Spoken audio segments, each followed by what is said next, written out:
Waziri, you double up as a farmer, so I bet you have something to say with regards to how this is going to impact farmers. But also tell me, who stands to be the biggest beneficiary of the lifting of this moratorium from where you sit?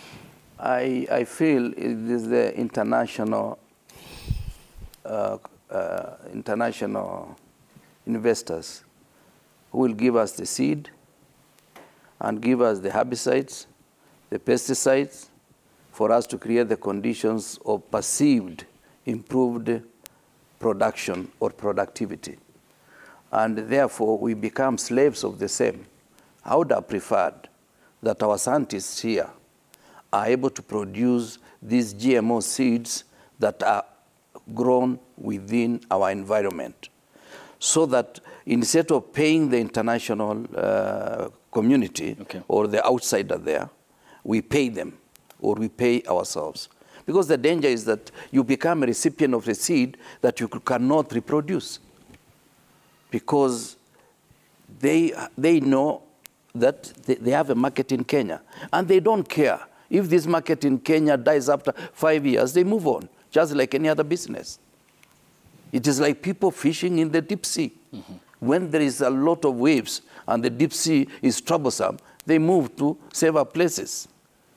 And therefore, Kenya is just a small part of the international community. Now, they are not telling us it is not globally acceptable that GMO products are being embraced.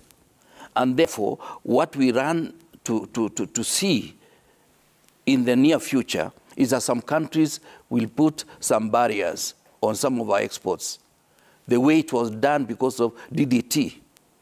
Because DDT was a product that was banned elsewhere, but it was still being used in Kenya. And it contaminated our waters. And when our waters were contaminated, the fish was contaminated. And we spent a lot of time with the former director of fisheries, Mrs. Gitonga, trying to clean the system to reduce what they call minimum residue levels for our fish to be accepted in Europe.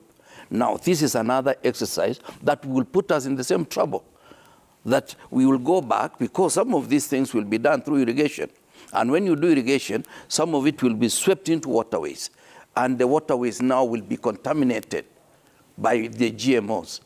And they will be traced that there is GMO product from Kenya pertaining to this particular crop. Okay. And therefore, they will ban that crop. What shall we do? Which then, according to you, affects our exports? It will affect our exports, our businesses, and it will affect the economy. And you see, food security is something that is akin to national security. The moment you are not producing your own food, standing on your two legs, you are a prisoner, you are a slave. Now, my worry, I'm not dramatizing this. My worry is how much have we spent on the other methods, reducing post-harvest losses. The government has not been buying maize to store in better capacity.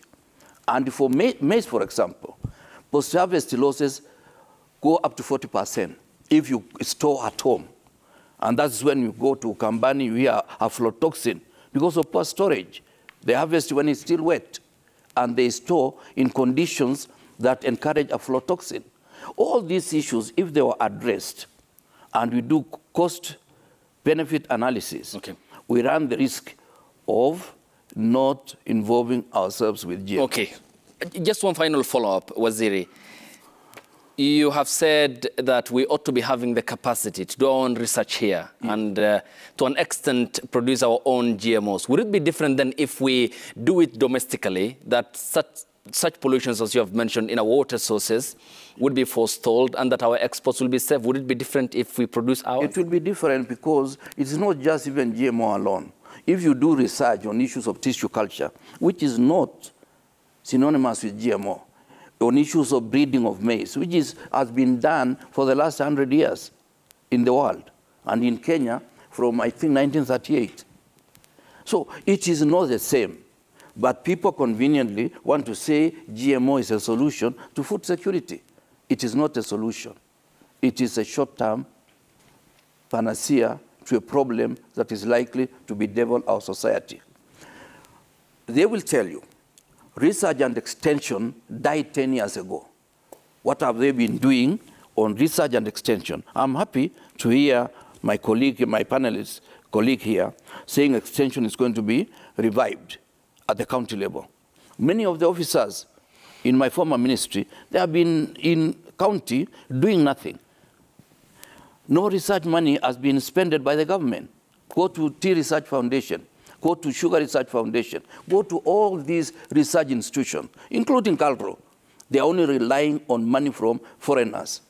Our own GDP component that we are supposed to give to research is not there.